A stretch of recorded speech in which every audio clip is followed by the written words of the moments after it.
Halo semua, selamat pagi, siang, sore, malam. Kembali lagi di channel My Studio Akustik, di mana kita akan membahas akustik ruang secara lebih mendalam. Sekarang di video kali ini sesuai dengan judul ya, kita akan ngasih tips ke kalian semua, buat kalian semua yang mau buat ruang karaoke.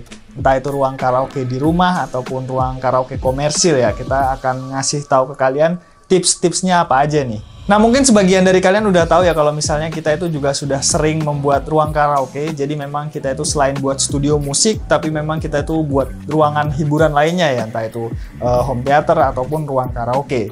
Nah, sekarang di video kali ini kita bakal ngasih tips ke kalian apa aja sih kalau misalnya ingin membuat ruang karaoke itu. Nah, jadi nanti di sini akan ada beberapa part ya, atau beberapa bagian juga biar kalian juga akan gampang. Jadi kalau misalnya tips yang pertama nggak sesuai dengan apa yang kalian inginkan, kalian bisa skip aja kayak gitu. Kalian bisa langsung ke tips-tips selanjutnya seperti itu. Jadi memang kita akan bagi videonya per part seperti itu ya. Dan disclaimer juga buat kalian semua yang nonton di video kali ini tuh bukan video anjuran ya. Dan di sini tuh nggak ada aturan bakunya juga.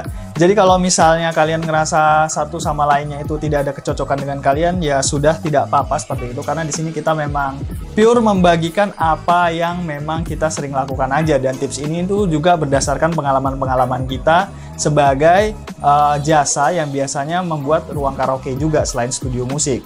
Oke, langsung aja sekarang kita akan masuk ke poin yang pertama atau tips yang pertama, yaitu adalah tentukan kondisi ruangan atau tentukan ukuran ruangan. Nah, untuk kalian semua yang ingin membuat ruang karaoke pribadi di rumah, itu kalian sebenarnya bisa menyesuaikan sesuai keinginan ya.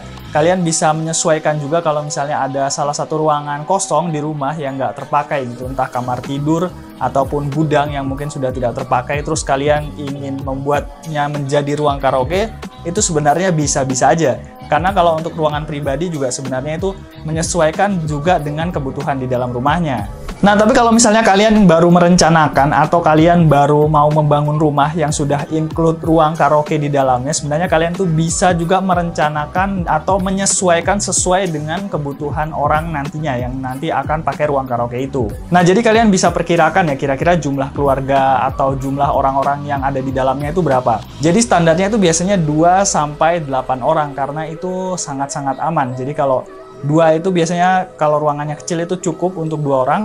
Tapi kalau misalnya nanti ada jumlah keluarga yang banyak atau teman-teman yang mau numpang karaoke di rumah kalian juga, itu biasanya 8 orang ataupun lebih juga nggak masalah. Karena ini benar-benar kalau rumah pribadi itu menyesuaikan juga dengan kondisi yang ada di rumah kalian nantinya. Nah, tapi balik lagi itu adalah ruang karaoke pribadi. Nah, sekarang kita akan bahas kalau misalnya ini komersil, ruang karaoke komersil ya lebih tepatnya ya. Karena memang kalau komersil itu ada beberapa pertimbangan tertentu. Nah, yang pertama yang kalian harus pertimbangkan itu adalah kapasitas tamu atau kapasitas pengunjung di dalam satu ruangan. Jadi kalian bisa perhitungkan aja kalau misalnya ruang karaoke-nya kecil atau ukuran ruangannya kecil itu mungkin kapasitas tamunya nggak bisa terlalu banyak gitu. Tapi kalau misalnya kalian ingin membuat ruang karaoke yang VIP seperti itu, maka kalian harus pertimbangkan buat ruang karaoke itu yang sekalian ukurannya lebih besar. Supaya apa? Supaya balik lagi. Jadi nanti kalau misalnya ada tamu banyak gitu yang ingin karaoke dalam satu ruangan, itu bisa menampung sekaligus banyak orang. Jadi kalau untuk komersil memang harus benar-benar detail perencanaannya. Jadi kalau misalnya ingin buat ruangan yang memang untuk tamu gitu, kalian juga harus pertimbangkan gitu. Kira-kira dalam satu ruangan itu berapa tamu atau berapa orang yang bisa ditampung di dalamnya, seperti itu. Nah, tapi ada aspek lainnya ya kalau misalnya ingin membuat ruang karaoke komersil, yaitu aspek kenyamanan ya. Kalau misalnya orangnya banyak atau tamunya banyak di dalam satu ruangan yang sempit, itu juga akan memberikan kesan yang kurang nyaman seperti itu. Tapi balik lagi, kalau misalnya ukuran ruangannya terlalu besar, nah itu akan memberikan kesan yang nggak nyaman juga, alias nanti ruangannya itu terasa terlalu kosong seperti itu. Jadi memang untuk aspek ukuran ruang karaoke komersil itu benar-benar harus mempertimbangkan dengan detail kayak gitu. Dan hal terakhir yang harus dipertimbangkan itu adalah jarak antara ruangannya seperti itu. Jadi kalau misalnya ruangan karaoke komersil itu alangkah baiknya jarak antar ruangannya itu tidak terlalu mepet. Supaya apa? Supaya suara dari ruangan A itu tidak akan bocor ke ruangan B, begitupun juga sebaliknya. Jadi selain mempertimbangkan ukuran ruangan, tapi harus mempertimbangkan juga jarak antar ruangannya seperti itu, supaya suara antar ruangan satu sama lainnya itu tidak saling bocor. Nah, tapi sebenarnya untuk bagian ini tuh bisa diakali ya dengan menggunakan sistem insulasi. Nah, tapi untuk bagian ini nanti kita akan bahas di bagian insulasi ya, nanti itu akan pembahasannya beda lagi. Nah, langsung aja kita akan masuk ke poin yang kedua atau tips yang kedua, yaitu adalah mempertimbangkan peralatan yang ingin kalian pakai. Nah, yang pertama ini adalah karaoke sistemnya terlebih dahulu. Jadi ada dua yang kalian bisa pertimbangkan. Yang pertama itu kalian pakai karaoke sistem yang berbasis software.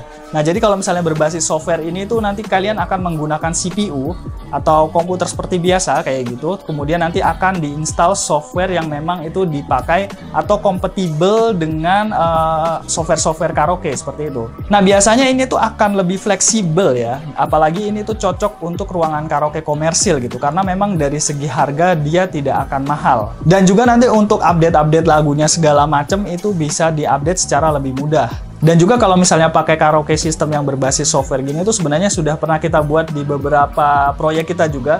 Jadi kalau misalnya karaoke komersil itu memang kita biasanya akan menggunakan karaoke sistem dengan software tertentu yang memang itu kita pakaikan CPU. Kita tidak pakai karaoke player khusus. Jadi memang softwarenya itu nanti akan diinstal di sistem operasi Windows-nya itu sendiri dan itu nanti butuh CPU lagi. Dan ini tuh akan jauh lebih murah ya, balik lagi karena memang sering kita pakai juga kalau misalnya untuk membuat ruang karaoke komersil yang memang ruangannya itu kisarannya itu lebih dari 5 ruangan.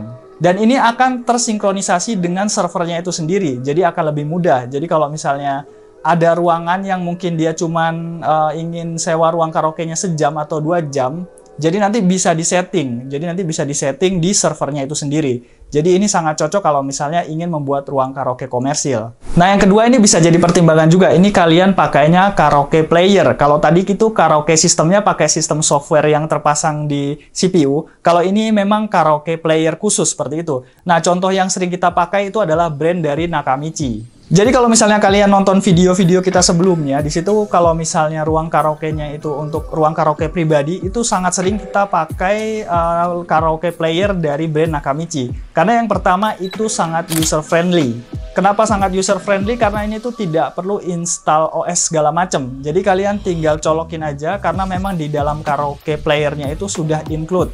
Jadi kalian tidak harus install Windows, install aplikasinya lagi, itu nggak perlu. Karena kalau misalnya pakai karaoke sistem kayak gini, itu kalian langsung pakai aja. Dan misalnya kalau karaoke sistem kayak gini, itu akan jauh lebih mudah juga. Karena biasanya ada beberapa perangkat tertentu yang memang dia dari satu brand yang sama. Contohnya Nakamichi tadi, itu ada Nakamichi Karaoke Player, ada Nakamichi Envy juga, itu untuk user interface-nya yang berbasis touchscreen gitu. Terus ada juga Nakamichi Amplifier.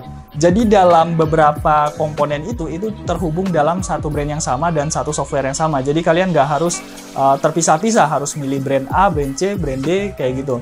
Jadi kalau misalnya karaoke sistem kayak gini, itu biasanya dia saling tersinkronisasi satu sama lain, jadi akan lebih memudahkan. Ya meskipun kalau misalnya kalian punya opsi lainnya, kalau misalnya kalian tidak ingin membeli amplifier dengan brand yang sama, brand yang lain, itu juga bisa. Tapi kalau karaoke sistem kayak gini, ini akan terhubung satu sama lain dengan lebih mudah. Nah, itu tadi karaoke sistemnya. Nah, sekarang kita akan bahas dari segi speakernya sendiri, karena ini adalah bagian yang terpisah.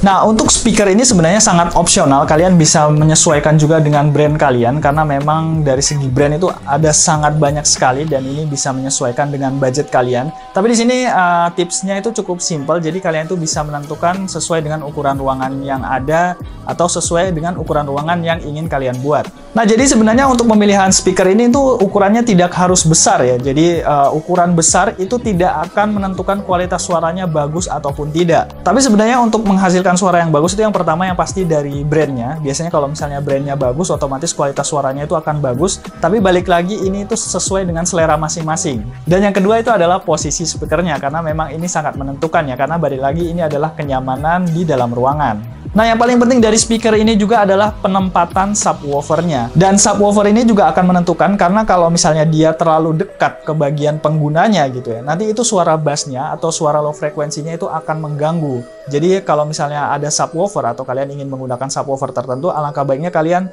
jangan terlalu dekat ke bagian pengguna, itu yang pertama. Dan kalau bisa kalian tempatkan rada sedikit jauh, entah itu di bagian sudut kiri ataupun sudut kanan. Sebenarnya kalau di bagian depan itu ada space kosong juga tidak masalah seperti itu. Nah, sebenarnya ada alternatif lain kalau misalnya suara subwoofernya itu bisa terdengar lebih jernih tanpa menghasilkan getaran yang berlebih, itu kalian bisa gunakan subwoofer insulation base atau subwoofer insulation platform, karena memang fungsinya adalah dia untuk meredam getaran dari low frekuensi yang dihasilkan oleh speaker subwoofer itu sendiri. Nah, sekarang tips yang ketiga yaitu adalah aspek akustik. Nah, kenapa kita pertimbangkan aspek akustik? Karena balik lagi, ruang karaoke itu identik dengan kenyamanan pengguna. Dan suara yang akan dihasilkan itu juga akan mempengaruhi kenyamanan pengguna di dalamnya. Nah, itu sebabnya aspek akustik ini tuh sangat penting kalau misalnya ingin membuat ruang karaoke. Dan sebenarnya aspek akustik di ruangan karaoke ini memang tidak terlalu ribet seperti di studio musik, tapi memang adalah salah satu aspek yang harus dipertimbangkan juga dan tidak boleh disepelekan. Nah, dan untuk panel yang digunakan itu sendiri biasanya adalah menggunakan fabric absorber yang spesifiknya adalah menggunakan material rock wool di dalamnya. Karena memang kalau misalnya menggunakan fabric absorber yang menggunakan rock wool di dalamnya itu memang sangat amat efektif ya untuk menyerap mid dan juga high frekuensi. Dan kenapa sangat disarankan juga untuk menggunakan fabric absorber? Karena memang yang pertama itu bisa menyesuaikan desainnya. Nah, seperti yang kita tahu kalau misalnya fabric absorber itu memang dia sangat amat fleksibel, dia bisa menyesuaikan juga dengan tone warna di dalam ruangan, itu akan menyesuaikan juga dengan jenis kain atau jenis finishing yang nanti akan kalian gunakan.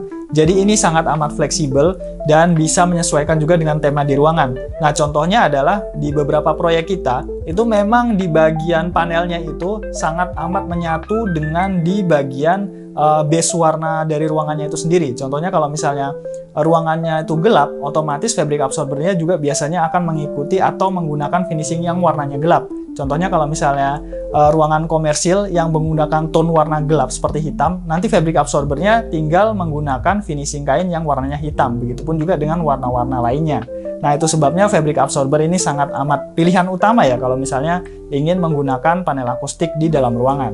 Nah, untuk penempatan posisi panelnya seperti apa? Nah, ini sangat disarankan kalau misalnya meletakkan panel itu di sekeliling bagian dinding. Nah, untuk posisi yang lebih spesifik yaitu kalian bisa taruh panelnya atau letakkan panelnya itu sesuai dengan posisi ear level. Nah, kenapa ear level? Karena memang pantulan suara itu biasanya akan mengenai ear level atau pantulan suara itu kan akan kena di bagian telinga. Nah, itu sebabnya panel itu sendiri harus diletakkan ear level. Ear level itu adalah posisi panelnya itu sesuai dengan posisi telinga penggunanya. Jadi tidak boleh terlalu tinggi dan juga tidak boleh terlalu ke bawah. Jadi alangkah baiknya panelnya itu tepat ada di posisi bagian tengah. Nah, terus posisi panel di bagian plafon seperti apa? Sebenarnya ini sangat amat bisa menyesuaikan dengan kebutuhan ya.